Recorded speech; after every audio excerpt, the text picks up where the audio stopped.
갑자기 추워진 주말 따뜻하게 보내셨습니까? 뉴스 시작하겠습니다. SBS 취재진이 미국 샌디에이고에서 남욱 변호사를 만났습니다. 대장동 사건 핵심 관련자 중에 한 명으로 그동안 미국에 머물러 왔죠. 어제 공개된 2014년 녹음 파일, 즉 이재명 성남시장이 재선되면 유동규 본부장이 성남도시개발공사 사장이 될 거란 이야기가 있다는 발언에 대해 남 변호사는 유동규 씨가 그렇게 말하고 다녔다고 밝혔습니다. 먼저 김종원 특파원의 단독 보도입니다.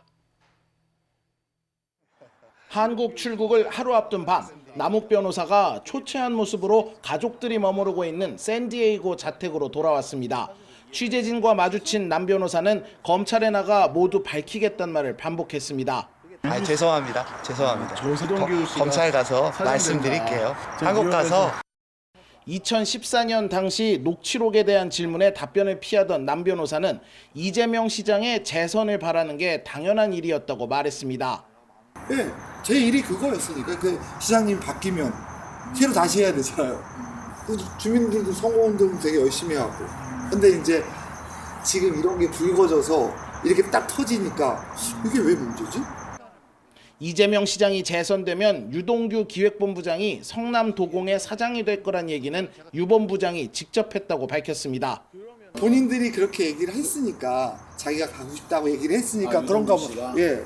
그럼 아는 거지. 우리가 맨날 회의하면서 봤는데 안 그래요? 그 당시에 유동규 씨의 위치가 본인이 거기 사장으로 가고 싶다라면 이재명 시장이 그렇게 인사를 할 수 있는 그거를 어떻게 알겠습니까? 제가 가깝다 그러면 가까운 줄 아는 거고 안 가깝다 그러면 안 가까운 줄 아는 거지.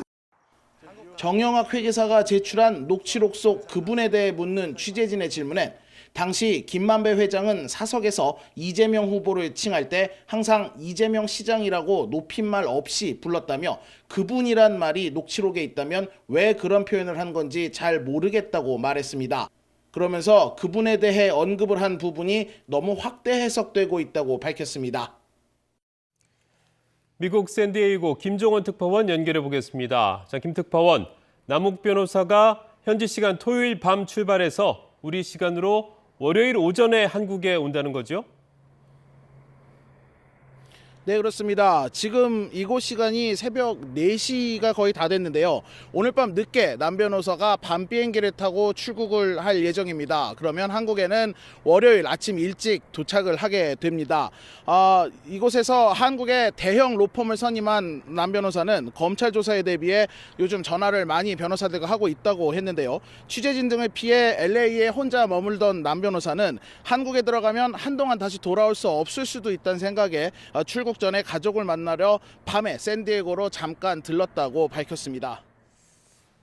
귀국을 결정한 이유는 뭐라고 하던가요?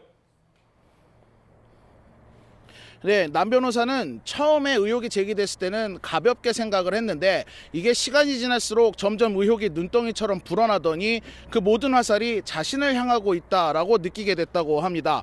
그래서 검찰에 나가서 모든 사실을 밝혀야겠다고 마음먹었다 이렇게 말을 했는데요. LA 총영사관을 찾아서 기존의 여권을 자진 반납했고 여행증명서를 그 대신에 발급을 받았고요. 오늘은 한국에 들어갔을 때 2주 격리를 면제받기 위한 격리 면제 확인서도 발급받았습니다. 본인이 아니라 가족 관련 사항은 조금 조심스럽습니다만 남 변호사가 부인 이름으로 다른 사업을 하기도 했었죠? 네, 그렇습니다. 이 부분은 먼저 남 변호사의 말을 직접 들어보시죠. 사업을 같이 하려고 시작해서 집사람 이름으로 이제 해놨는데 내용을 뭐 전혀 모르죠. 이름만 갖다 썼고 중간에 나왔는데 그것도 싸워서 나왔다고. 그러니까 이 위례 신도시 개발 사업 당시에 부인은 자기 부탁을 받고 이름만 빌려준 것이고 사업 내용은 전혀 몰랐다 이렇게 강변한 겁니다. 남 변호사는 인터뷰 내내 이번 사건 의혹과 관련해 자신은 책임이 없다는 취지로 말을 했는데 검찰 수사에서 어떤 결과가 나올지 주목됩니다. 지금까지 샌디에이고에서 SBS 김종원입니다.